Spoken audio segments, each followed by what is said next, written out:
Welcome again to the Investor's Guide to Joy.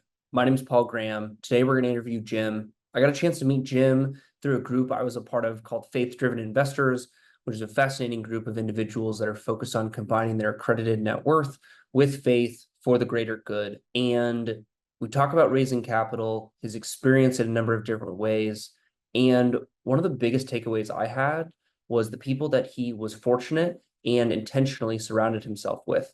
I think it's something that we often overlook and undervalue are the people that we surround ourselves with, because really just focused on, recency and convenience. But he talks about how he was an intern for a billionaire and really how that changed his perspective and intention and really gave him really just a different focus than I believe he otherwise would have had. So use this as an opportunity to then go back in his life to be an intern for a billionaire and a number of other things that we discover in this episode. All right, sweet. All right, welcome everyone back to the Investor's Guide to Joy. I have Jim Manning with me. So Jim and I actually met kind of indirectly and passively through a group called Faith-Driven Investor in the accredited 6-week group online. It was transformational for me. Randomly connected my perspective on Podmatch, and it was like, I think I know Jim. So it's cool to see how unique and seemingly random things happen when in reality they're just meant to be. So Jim, thanks for being on and excited to talk to you more. Yeah, Paul, thanks for having me, man. And just a quick shout out to your audience. What a title, The Investor's Guide to Joy,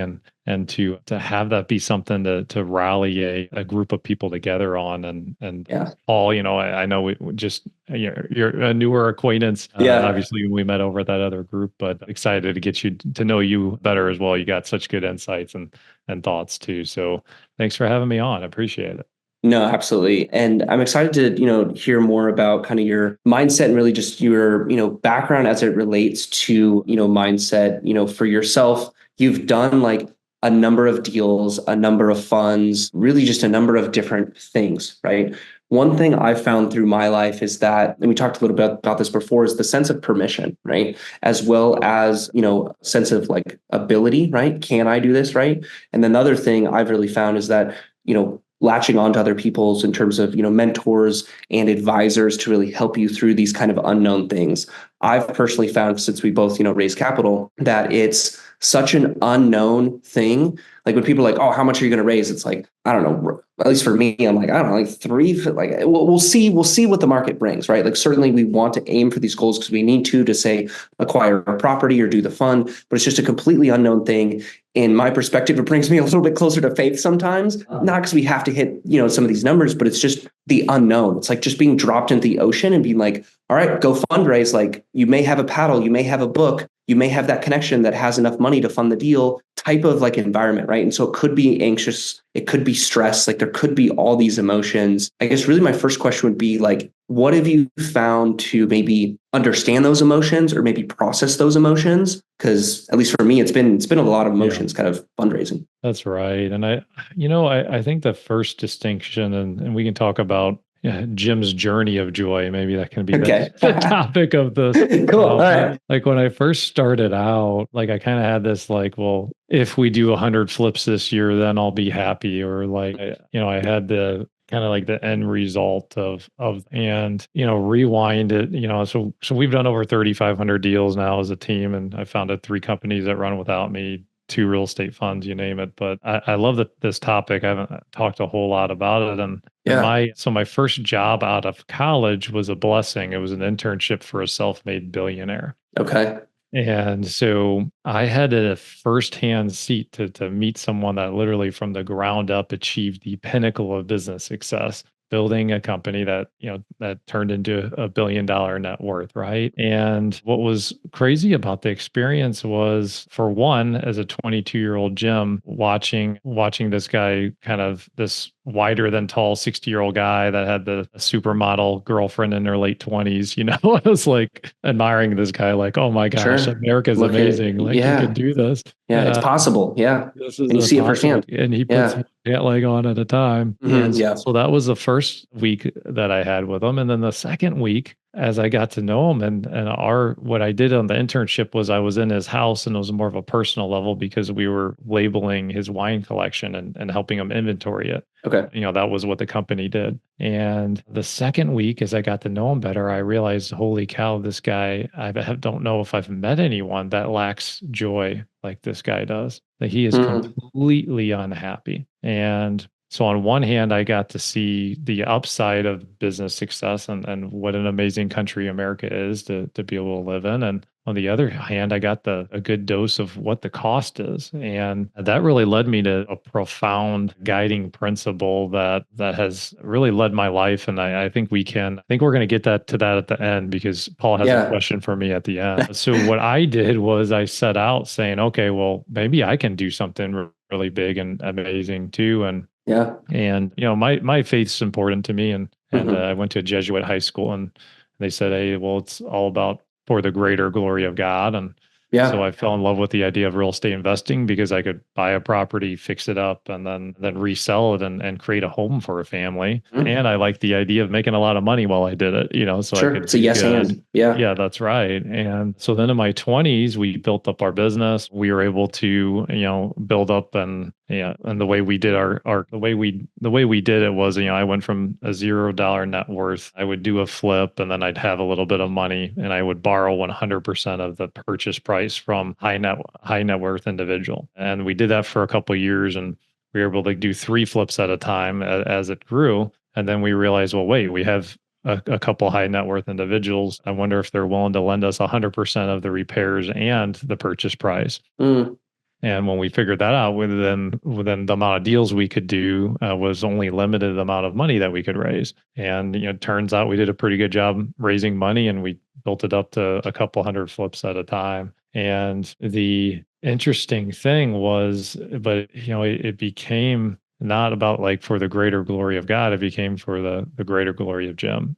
Hmm. And it's just like, how can we do more deals? How can we make more money? And it became really a focal point. And the least happy that I got with it as we were climbing. And I remember thinking like, oh, well, when we do 10 deals at a time, it's going to be great. And then when we do 100 deals a year, it's going to be great. And then when we do 250 deals a year, flips, these are all flips. We Yeah. have Sure. other Yep. deals going. It's going to be fantastic. And, then I kind of got into my 30s and started to realize, wow, this is not, this is starting to become more about Jim and my ego and my business partner Ryan and his ego, and that, hey, we're doing more deals than anybody, look at us. And the breaking point of the whole thing came, and I believe it was in 2017, where we were used to doing 125 flips a year. And Okay. then that year we did 250. And we looked around and we saw chaos on all of everyone on our team. Everyone's doing the double work. We're starting to hate the business. Just like, man, this has just become like a chain, like it's just dragging Yeah. us down. And then Sure. at the end of the day, we looked at it and we're like, holy cow, we made less money this year than we did the year Hmm. before. Like, what Yep. in the world are we doing? Like, what's the point of all of this? And, when you have moments like that, it becomes so interesting because, like you just kind of lose sight of what's important. And, all along the way, what I found is that there's something called like an achiever's gap, right? And we think, okay, well, I'm here. When I get to that next level, okay, then all this good stuff's going to happen. Hmm. And some of the research that I've done and I found is that the top 1% of achievers, what they're able to do is master a dichotomy where you can figure out how to be 100% content and happy with Mm. where you're at and still stay 100% motivated to get to the next level of where you're going. And what I was doing in my 20s was I was using negative energy, like I'm not good enough. I need to do more deals to prove my worth. And I had my identity tied with the amount of deals that I was doing, right? And when I was able to kind of take a step back and say, well, no, I have a value, I have a worth as a person that's really outside and that doesn't have to be tied into my business. That was, one of the beginnings to get to more of like a content place. And, as I've gotten more content, another thing that helped me was I've been very real with things in myself. Okay. Everyone has trauma, everyone has baggage. I don't care who you are. if you're dirt poor growing up, or if you grow up a billionaire son, there's struggles for everyone. And one of the interesting things about joy for me has been, I mean, I maybe like looking into the depths of my soul, like looking into some of Mm-hmm. the darkness or some of the trials, Yeah. and not like ignoring them, like when Mm-hmm. I hear the manifesting people that say, "Oh, well, I'm going to make $1 million and it's going to be so great." And, like I'm going to put some magic pixie dust on this, it Yeah. drives me a little bit crazy. And so being like very real with like some of the struggle and the pain, and realizing at the same time, wow, the formation of my soul and who I am today, and some of the power that I have and that I can bring is happens during the most painful parts of my life, and during the Mm-hmm. depths and the most difficult parts of my life. And so for me, what has become a center of joy is like, I don't even know like if I would call it joy per se, because I feel like joy even has like a happy connotation to it a little bit too. Like when you hear the Mm-hmm. word joy, it's like, oh, I'm in this joyful, happy state. And that's hasn't become like, as I've evolved, my goal has evolved into how can I start to live a very significant life? How can I connect with other people and do things that are really important and valuable, and grow other people, grow other team members, continue to grow myself in the process too. And so for me, like the changing of the guard from has been letting go of some of my selfish tendencies. And Mm-hmm. believe me, guys, like I'm human, and part of being human is we have naturally self-protecting and selfish tendencies, right? So I'm not perfect at this, but as I'm getting older and my kids are growing up and I'm watching Sure. them, Yeah. the natural, I think, maturation of a person, a lot of us tend to be able to do that, especially with having kids. And so for me, like the center of it has been not trying to control as much, trying to be at peace and connected to my relationship with God, and being okay with the tough times too, and just kind of surrendering it all over to God and saying, "Hey, I accept your will, whether it's a good time or a bad time. I believe in I'm okay with it." And so I have a friend, or I have a individual I just interviewed on my podcast, and I asked him, I said, "Hey, you've sold 12 companies, and like are you in more of a happy place today than you used to be?" Mm-hmm. And well, here's the thing. Like a year and a half ago, my daughter was diagnosed with and she was in liver failure. During those times, no, I wasn't happy at all. It doesn't matter that I had sold 12 companies. I was in a very, very difficult spot. But the saving grace that I had, or I'm sorry, the saving grace that he had, he's the one telling me the story, was that he did have a strong faith and acceptance in what God's will would be, and had a joy, and was able to still have joy in his life, even though he was brutally unhappy in the moment. And like we can't necessarily control the good times or the bad times that we're all going to face, and the struggles of losing a parent, Sure.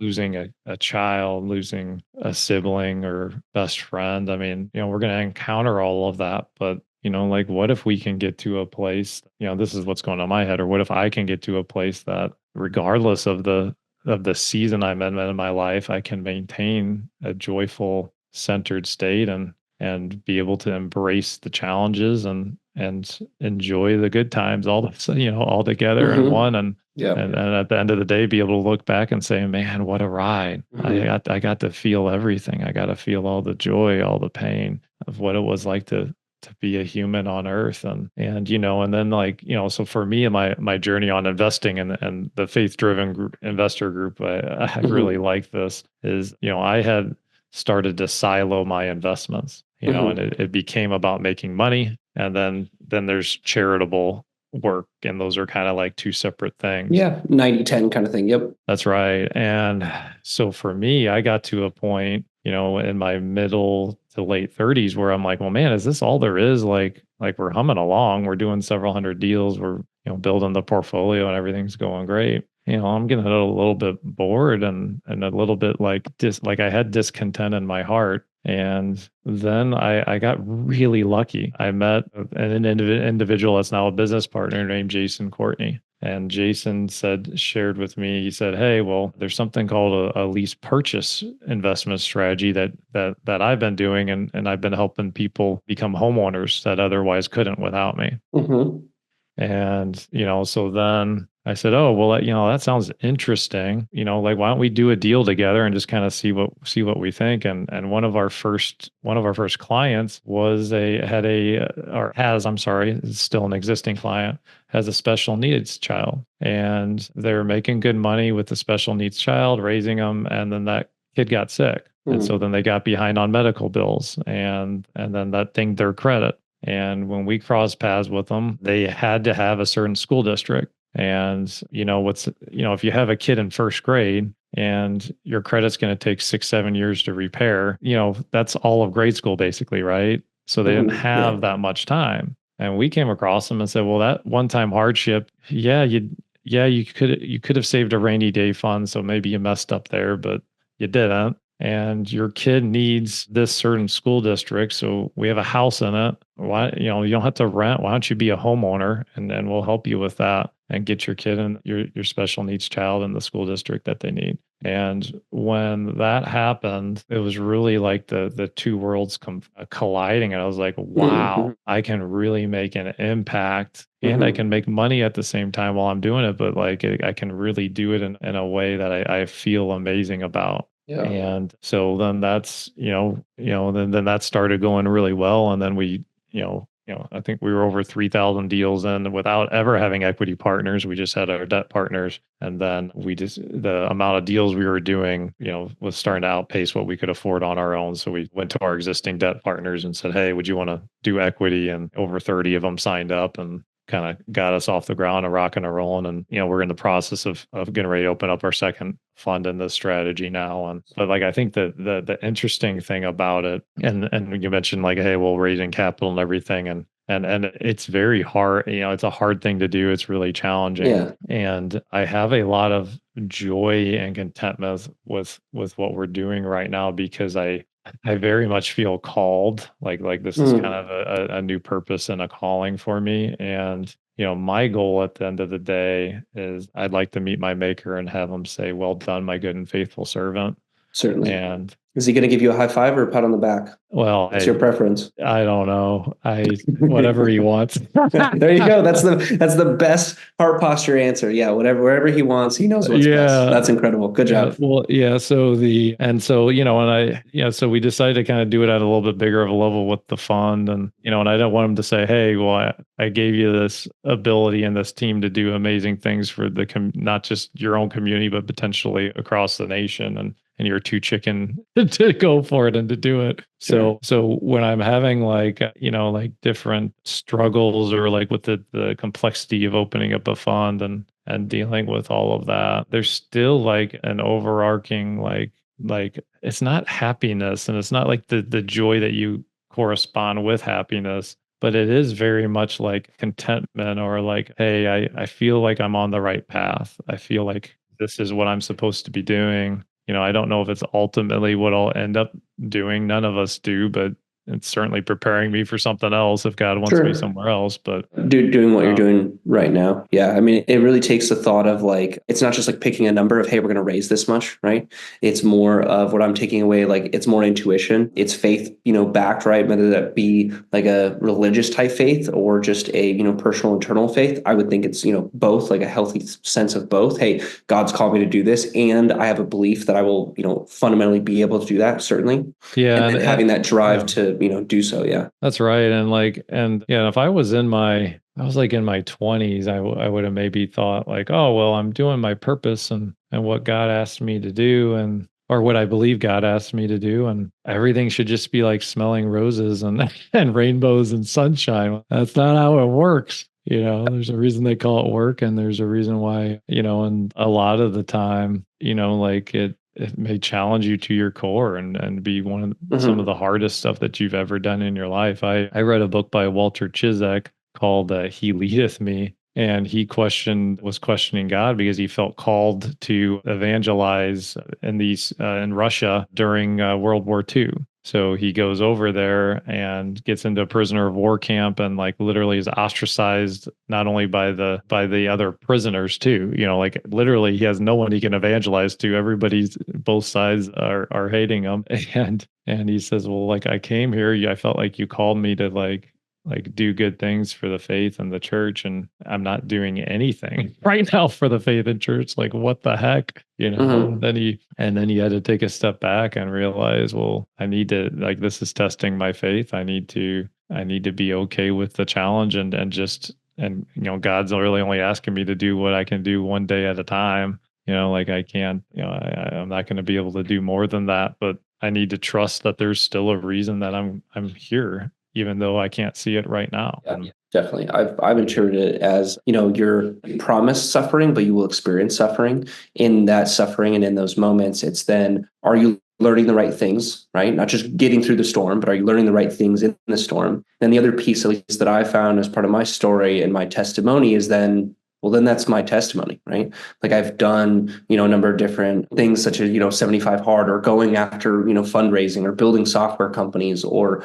traveling, like just whatever it maybe might be. And certainly can think of a number of different examples, but those then things are part of what I then believe to steward through discipleship. Hey, yeah, I, moved from Denver to Austin knowing kind of 1.5 people, but I had a church community. I reached out to my fraternity, and then developed this incredible life that if I stayed in Denver, would have not been able to understand life could be this amazing and joyful, because it gives me the opportunity to do the things that bring me joy. Play sand volleyball, do anything with water, right? Be in it, be around it, be on it, drink it. Like it's just credible, and a number of other like different things. And so yes, you'll have that suffering, going through those trials, sharing those trials with other people, and then resonating with them. And that's also, as I mentioned, can also then be a great opportunity for then testimony. And as a disciple, bringing others, maybe more awareness to faith. I'm not to say like every time you share your testimony, it brings someone in and they immediately convert, right? I'm also not focused on outcomes. So as I share stories and situations, it's not like, right, you're gonna convert, or you're gonna come to church or whatever, but it's just more like, wow, like you're experiencing like a death of a sibling. Like I've had that experience, unfortunately, for my late brother, and that then we can bond and kind of lock arms together and continue to press on with life with that understanding and those feelings. Life can be hard, and that's okay. Like we need to be there for everybody and try and love everybody. And I'm trying, yeah. And we're talking about like our faith. We met on this faith-driven investor community, and it's important to both of us. And a lot of times when I talk about it, I do try and preface it like, hey, this is like my journey and like what's like happened to me, right? Yeah, this is how I see the world and how I've experienced it. Yep, yeah, exactly. and like, so no judgment if you see it differently. Definitely. Like I'm just sharing my truth and what's been the source. I mean, like I look back at the joy and that achievers gap, and yeah, I had very little joy, and the void that has been there just gets bigger when I focus on myself, and when I start to focus on God and trying to help other people and listening to what my calling is. It's a much more full feeling, I should say. Yeah, definitely. And calling in that season, I found there's been several different callings. Right? You mentioned like I'm fundraising like for now, or something along those lines, right? And I found like purpose and calling isn't necessarily just one thing, but it evolves and grows and learns and gives feedback. For sure. And it doesn't mean I'm not going to go through seasons of not being happy and really struggling. I mean, that's there because we're humans, Well, and from a faith-driven perspective, it's, what a great opportunity for you to get closer to the Lord, as well as, taking faith completely out of it. What a great opportunity for you to experience more gratitude. Hey, I have absolutely nothing. I lost it all for some reason or another. I appreciate, simple oranges because that might be my meal that day, right? Type thing. And so it's just a different perspective that kind of presses that rock like into that diamond. And yeah, definitely the achievers gap is important. I've read a book that I reference in my book as well called The Gap and the Gain. In that, it's to say like oftentimes we look at the future and there's that gap and it's that chasm, and how do I build a bridge to get over there, right? Income level, success, achievement, maybe relationship status, something like that. When in all reality, we should look behind us, right, to see what we've already accomplished. look how much I've gained, right? There's an appreciation for that. There's gratitude with those things, and recognizing that previously those were thought as gaps. Oh, I never thought I would get here, didn't think I could get here, things like Yeah. that. But really, you have been able to do it or something like it before. It's an example of, have you ever trusted yourself to, go do something you never did before? Yes. Okay, well, you're in that moment again right now. Well, Yeah. but it's different. Certainly it could be. However, it's also similar in a lot of aspects. And so not everything's going to be exact copies, because that would just be monotonous and the same. But that sort of perspective has been really, beneficial for me, and something I've outlined in the book, and like expand on that as well. So, okay, earlier you mentioned about, happiness and joy.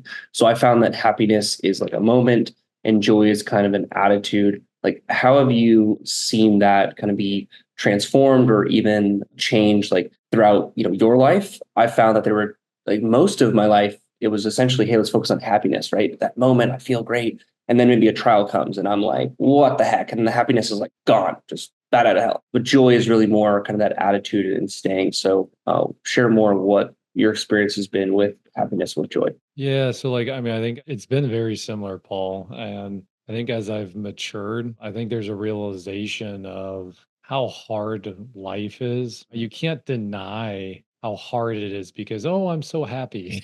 Even though family members be sick, or we just had the death of a loved one, or like you can't fake it. And if the whole goal is happiness, well, you can't control what you're going through in life at any given moment, right? And but joy is that perspective and like that full acceptance of the reality of where you're at today, and Mm. that it doesn't have to be contingent on if things outside your control are going well or they're not. Whereas happiness is kind of contingent on that, and what you're going through. This reminds me of Stockdale's paradox. I don't know if you ever heard of this one, Paul. I think I have continued. So it's one of my favorite books. Jim Collins wrote about it in Good to Great. I've read it three or four times, and he was a prisoner of war. General Stockdale was, and people asked him like, "Well, hey, you just went through torture for over 5 years. Like what did you learn, and what did you find out about the difference between you that made it through it and the other people that died?"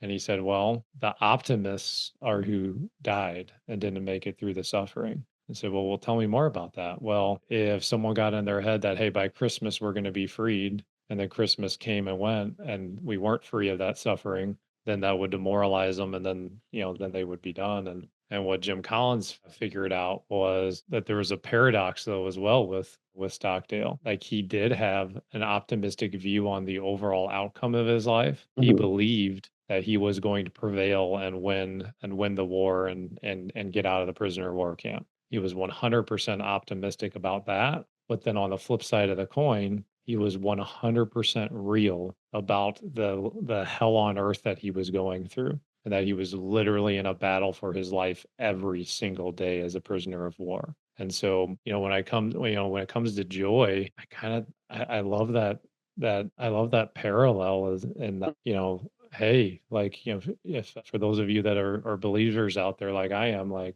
hey, I believe in God and I believe in heaven, and doing the things, and living a good life, and one day hopefully meeting my maker and going to heaven, right? And so kind of having a joy on that outlook of where I'm headed, Yeah, and you bet. also at the same time being real with what I'm going through in my life, and being real with some of the crosses and the pain and suffering that are happening. And Mm. and yeah, I mean, it's a kind of a paradox. It's kind of a both, an Yeah. optimistic kind of attitude and a real attitude, like a 100% both at the same time. Yeah. I mean, so I found that, like, with joy, changing your mindset then gives you a different capacity to allow joy. You previously kind of talked about, pain and just, the trials, if you will, that also, make with joy. Talk to me more about what you found, if it's maybe pain and joy, or sorry, pain and mindset, or how would you recommend, give advice and seen in your life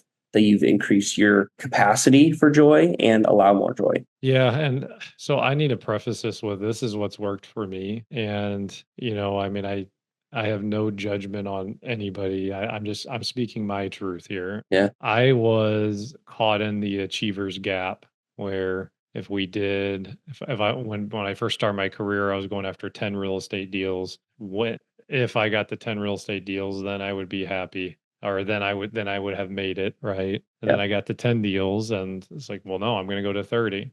And I got to 30, then no, I'm going to go to 100. Then I got to 100 and I was like, no, I'm going to go to 200. And I got to 200. No, we're going to go as a team to 300. And all along the line, like as we kept building this and, as a team, we've done over 3,500 deals now, but, collectively over the last decade and a half, the gap kept, like kind of like the bar kept rising so much, and there was a dissatisfaction with where I was at, and that void, the only thing that has filled that has been just the great grace and my relationship with God, and that's the only thing that I've felt that has enabled me to unlock a more joyful attitude. And what's crazy about that is like, I mean, I have 4 beautiful kids, an amazing wife, and I get a lot of happiness and a lot of joy from them too. But when I was caught in the achievers gap and, as the kids were coming in, yeah, a lot of happiness and joy when things were good. But then when 3 months into our first kid, she's crying, she has colic, and Sure. it gets hard again, right? Yeah. And then it's like, oh, well, in the business, like we got to hit these bigger goals than what we're used to hitting. It kind of like almost leaks out, and it's like a hole in the bucket almost. But I Mm. had these enormous blessings, incredible blessings that filled me with a lot of happiness and joy. And without the grace of God, it was like a hole in the bucket that I was having to constantly hope that other external things out of my control would continue to happen and pour blessings into my life. And, as I've kind of matured in my faith and my connection with God, it's, I've learned that I can be 100% content with where we're at, and I can be 100% motivated to get to the next level at the same time. I don't have to use negative energy and, oh, I'm not good enough, that's why I need to make these extra 5 phone calls, or Mm. that I used to kind of propel the business in my 20s, and it's allowed me to get over myself a bit and like really start to live and experience things through the eyes of my kids and think from their perspective and enjoy going to sporting events that they're playing in, and seeing them grow up and kind of be a steward for them, and be their biggest cheerleader, and discipline them when needed to, right? But it's certainly, I have my days. I mean, I'm not perfect, nobody is, but overall, compared to, if you look at me 10 years ago, 40 compared to 30, I'm in a much more joyful spot than I've ever been. And What would you say is the energy source for you? So it's not, the achiever's gap. Well, like my question is essentially, why are you maybe making those 5 more phone calls? Like what's motivating you? What energy are you getting it from? why am I not making the calls, or Well, why? so it's more, well, so it seems like, okay, so then is it to say like you're not necessarily making those additional calls because you don't like need Oh, to fill well, those because you have that, well, you yeah. no longer have that gap and you're like fulfilled So I essentially? thought I had to use the negative energy, the Okay. fear that I'm not good enough, to Yeah. motivate me to do those 5 calls. It's like Indiana Jones and like the Temple of Doom, where there's like that big ball that's like rolling after him and he's like running away from the big ball. Yep. And the And music. Yep.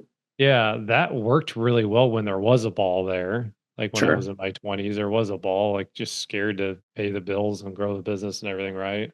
Yeah. When the ball goes away, that can kind of shatter shatter people and be like, okay, well, why am I truly running, right? But what I've found is when I get connected to what I believe my purpose is, and for me, my purpose is really helping people with financial freedom. We have over 130 partners now in our real estate funds, and we're doing a lot of good things there. When I'm connected with that, I don't have to have the ball behind me to motivate me to run. I'm running anyway because I feel connected to what my purpose is. And it's a much different, it's just eye-opening, because like I thought I had to have the ball there, and it turns out I Hmm. just need to be connected with why I'm here, what my Yeah. purpose is. And I'm gonna run just as far and just as fast, just as long than what I did without the ball there. Yeah. I'd say it's summation. It seems like it's the idea of like running towards something than running from something. So that's great insight. No, thanks, Jim. And I appreciate your perspective on all these things. The one thing I ask every guest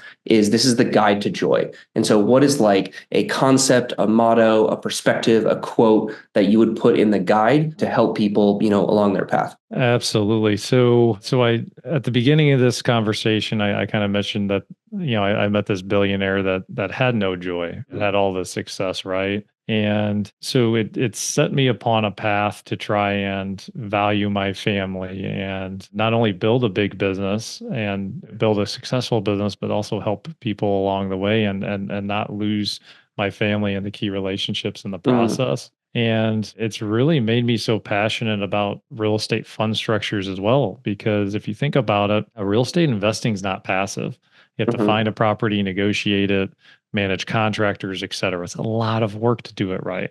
Yeah, for And sure. when you do it, but when you do it right, everyone just falls in love with the numbers because it can create passive income and it can create financial freedom, right? And so the biggest takeaway that I've had from this whole experience is that I really believe we should measure our success by what we gave up to get it. And if you're already successful and working hard and enjoying what you're doing, does it make sense to then work nights and weekends to get quote unquote financially free? Because if you get there, then you'll be happy and then you'll have more time for your family and your kids and like, or does it make more sense to say, hey, well, I don't have more time, but maybe I have some treasure. Maybe I should Yeah, invest into different structures that will then make a positive impact in the world and can at the same time be an amazing thing for me too. So I mean, I really get passionate about it, and the last kind of component of why we even decided to build a fund was a conversation that I had with my dad. And my dad's in his 70s, and okay.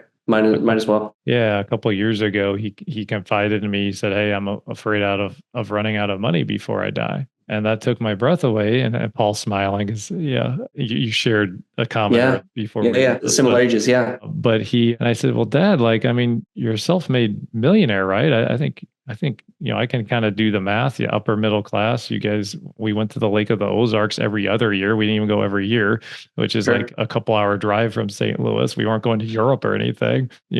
And he said, "Well, yeah, I mean, Mom and I have done pretty good, but if I live to be 90, I'm good. If I live to be 100 and have a health thing, I don't know." And your mom and I have been wanting to go to Europe for years now, and I don't think we're gonna go. And and it really broke my heart because here's like an individual that, yeah, he became the millionaire, and really he did what the financial industry teaches us to do, right?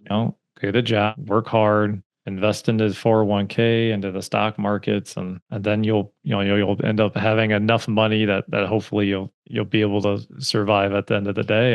And the problem with that is, like, we don't know how many days we have left. So to Yeah. have a strategy where we're just trying to get a nest egg, that doesn't Hmm. really solve the problem. Now, real estate and the passive income can solve that problem, and other strategies like that can generate income can solve that problem. And Yeah. the Income and assets. Yeah, that's absolutely. right. That's right. Yeah. But the problem with that is it's a whole lot of work. And like my dad, for one, I love my dad. If you're listening to this, you are way too nice to be a successful real estate investor and landlord. Like, they'll walk all over you, you Yeah. know.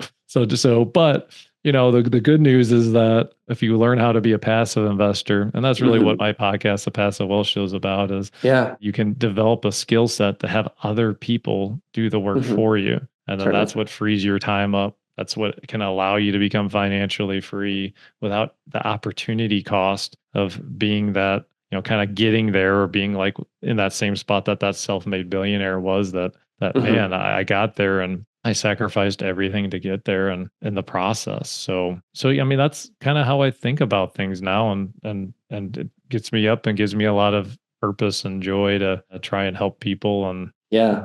yeah, I appreciate you having me on, Paul. Absolutely. Yeah. It's been incredible to hear, yeah, your perspective, the experiences you've had, and, how you got to how you operate, and then also how you operate. So thanks for coming on, Jim. Appreciate your time. It was great getting to know you and hear your story more. Absolutely. If something resonated with you today, share it with a friend. And if you enjoyed today's podcast, leave a 5-star review. It's one of the best ways that I can know what and how I'm doing is being beneficial to you and your life as a listener. Thanks for joining. We'll see you on next episode.